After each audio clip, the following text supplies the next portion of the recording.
Can someone please explain this to me? How in 2026 are we letting a mindset set in the 1930s shape how we operate today? Hemp, if adopted on a grand scale, could save countless acres of forests. It grows faster, produces stronger materials, and is considerably cheaper than any alternative currently on the market.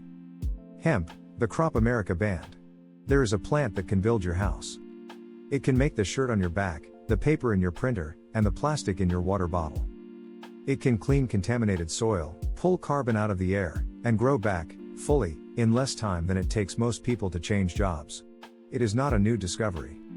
Human beings have cultivated it for over 10,000 years. George Washington grew it. Thomas Jefferson wrote about it. The first paper ever made was made from it. And for nearly a century, the United States government made it a federal crime to grow it. This is the story of hemp. What it can do. What it costs us that we don't use it. And the extraordinary series of lies, money, and political maneuvering that took it away. Part 1. What hemp can do. Let's start with construction. Hemp can be mixed with lime and water to produce a building material called hempcrete. It's lightweight, fire-resistant, breathable, and naturally antimicrobial. And unlike concrete, responsible for roughly 8% of the world's carbon emissions, hempcrete does the opposite. It continues absorbing carbon dioxide long after the building is finished. It is, in technical terms, carbon negative. In 2022, the International Code Council formally accepted hemp lime as a building material.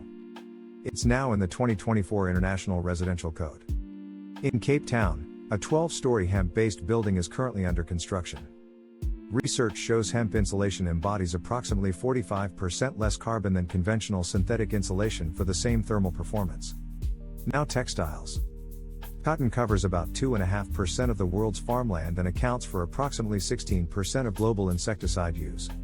It takes 5 to 6 months to reach harvest. Hemp produces fiber 4 times stronger than cotton. It's naturally resistant to mold, mildew, and UV damage. It grows in nearly any climate. It requires no pesticides. And it's ready in 90 to 120 days.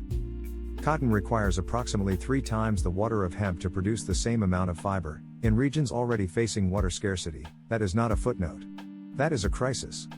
China understood this. Toyota, Audi, BMW, Ford, GM, Honda, Mercedes, and Volkswagen have all incorporated hemp fiber into vehicle components. Paper. 1 acre of hemp produces as much usable fiber as 4 to 10 acres of trees. Hemp is ready in 100 days. Trees take 20 to 80 years. Hemp has a cellulose content of up to 85%. Wood has roughly 30. Hemp paper doesn't yellow or brown with age. Processing it requires significantly fewer toxic chemicals than wood pulping. America's forests, 70% of which have been destroyed since 1916, are still being logged for paper that a faster, cleaner, more abundant plant could produce instead. And beyond that, hemp-herd nanofibers are being developed as biodegradable replacements for petroleum-based plastics. Hemp can be converted into biodiesel and bioethanol. Hemp seeds contain a complete protein profile comparable to soy. The food and beverage segment alone accounts for nearly 62% of the global industrial hemp market. Almost every part of the plant has a commercial use. There is almost no agricultural waste in a hemp harvest. Part 2. Why speed changes everything. A material can only be renewable if it can be replenished at the rate we use it. By that definition, most of what we call sustainable today is still falling short. Hemp is not falling short.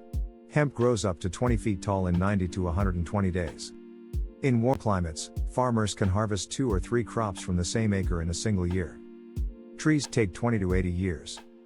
That is not a renewable resource. That is a resource we are borrowing from our great-grandchildren. Over a 40-year period, 1 acre of hemp produces 400% more usable fiber than 1 acre of trees. Researchers have estimated that just 6% of the continental United States, planted with hemp, could theoretically supply 100% of the country's energy biomass needs. Then there's carbon. Trees absorb roughly 2.5 tons of CO2 per acre per year. Hemp absorbs between 9 and 22 tons. 3 to nearly 9 times more. Per growing cycle. In 4 months. And unlike corn and soybeans, which deplete soil, hemp regenerates the ground it grows in. Its deep roots aerate the soil, prevent erosion, fix nitrogen, and enhance microbial activity. It can be grown on the same land year after year. Hemp is not just a crop. It is a land management tool. Part 3, The Honest Reckoning. Good journalism doesn't advocate blindly. So let's be honest about the challenges. The most significant barrier in the United States right now is physical. Decortication plants, the facilities that separate hemp fiber from the woody core, are scarce. America spent nearly a century not building them. Processing costs run $1,100 to $1,500 per metric ton. There is an abundance of raw material that currently outpaces the infrastructure to process it. Hemp products carry a cost premium over conventional counterparts. Hempcrete costs more per square meter than traditional construction. Hemp textiles cost more than mass-market cotton. These premiums are real and are narrowing as the industry scales, but they exist. Regulatory complexity remains a burden. State laws vary. THC testing requirements are inconsistent. Licensing is cumbersome. But here is the other side of that ledger. No common industrial crop grows as fast or yields as much per acre. Its chemical inputs are minimal to non-existent. It regenerates soil. The entire plant is usable. It sequesters carbon at rates few natural systems can match. And the market is already responding. The global industrial hemp market was valued at $9.6 billion in 2024. It is projected to reach $72.5 billion by 2033. A compound annual growth rate of 25%. The opportunity is not theoretical. It is moving. Part 4, How America Banned a Crop It Once Depended On. To understand why the United States is playing catch-up, you need to go back to 1937. And you need to understand the men who were in the room. Hemp was not a fringe crop in early America. Farmers in colonial Virginia were legally required to grow it. George Washington grew it at Mount Vernon. The Gutenberg Bible was printed on hemp paper. Early American sailing ships were rigged with hemp rope. As recently as World War II, after Japan cut off imports, the U.S. Army and Department of Agriculture jointly produced a film called Hemp for Victory, urging American farmers to grow the crop for the war effort. Between 1942 and 1945, over 400,000 acres were cultivated across this country. When the war ended, every permit was canceled, and the industry was shut down again. The story of hemp's prohibition centers on several figures whose financial interests aligned with its destruction. Harry Anslinger was appointed the first commissioner of the Federal Bureau of Narcotics in 1930, appointed by his future uncle-in-law, Andrew Mellon, the Secretary of the Treasury and a man with extensive investments in DuPont Chemical. Early in his career, Anslinger had publicly dismissed the idea that cannabis was dangerous. But once he was running an agency that needed a mission, he reversed course entirely. He built a decades-long propaganda campaign portraying marijuana as a drug that drove users to madness and murder. He testified before Congress with tales of violence and depravity. He invented a crisis to justify his own existence. DuPont had just patented nylon, a synthetic fiber that competed directly with hemp textiles. The timing was extraordinary. Nylon arrived precisely as hemp was being legislated off American farms. Then there was William Randolph Hearst, newspaper magnate with enormous financial stakes in the timber industry, which supplied paper to his printing operations. Hearst's papers ran sensationalized, racially coded stories about marijuana. And critically, they consistently used the Spanish slang term marijuana rather than the familiar words hemp or cannabis. This was not an accident. By using unfamiliar terminology, the campaign deliberately obscured the connection between a dangerous foreign drug and a crop that millions of American farmers had grown for 3 centuries. The American Medical Association testified before Congress that the claims about marijuana addiction and violence were not supported by medical evidence. Their testimony was dismissed. The Ways and Means Committee then falsely reported to Congress that the AMA was in complete agreement with the bill. The Marijuana Tax Act of 1937 imposed such burdensome regulations that commercial production became economically impossible. Within a few years, the American hemp industry, 3 centuries old, was gone. Congress responded to a 1969 Supreme Court reversal by passing the Controlled Substances Act, classifying all cannabis, including industrial hemp, as Schedule I, alongside heroin. There was no legal distinction between a fiber plant containing 0.1% THC and a recreational drug containing 20%. The last commercial hemp fields in the United States were planted in Wisconsin in 1957. For the next 61 years, while the rest of the world kept farming, American farmers were legally prohibited from growing a crop their ancestors had cultivated for 3 centuries. Part 5. While America waited, the world moved on. France never stopped growing hemp. Today it accounts for more than 70% of total EU hemp production. The Netherlands, Austria, Germany, all built thriving industries while America's fields sat empty.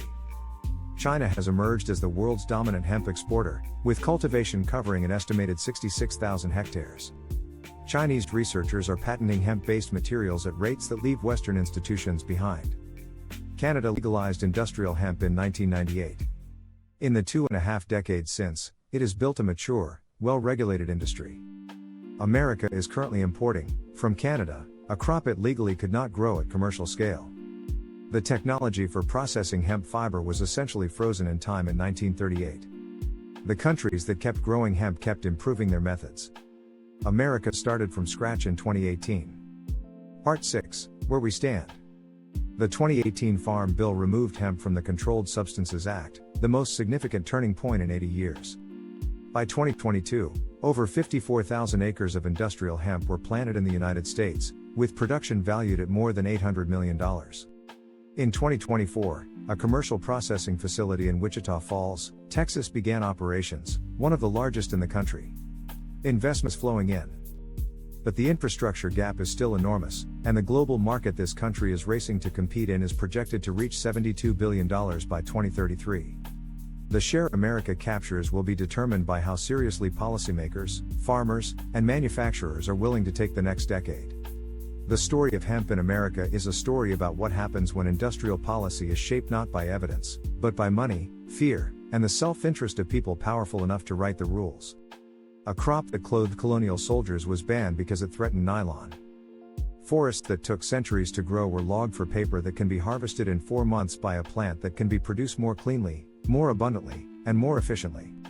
Buildings that could be absorbing carbon are instead emitting it. Farmers that could be growing one of the most versatile crops on earth are buying hemp products from countries that never made the same mistake. Hemp grows to full height in 100 days. Trees take a century. The question of which we should be planting is not complicated. The question of why it took us this long, that one we owe ourselves an honest answer to. So explain to me why, with all of the industrial, environmental, and financial benefits, are we still harvesting old growth, remote, and established forests to fill a need an easily renewable resource can fill?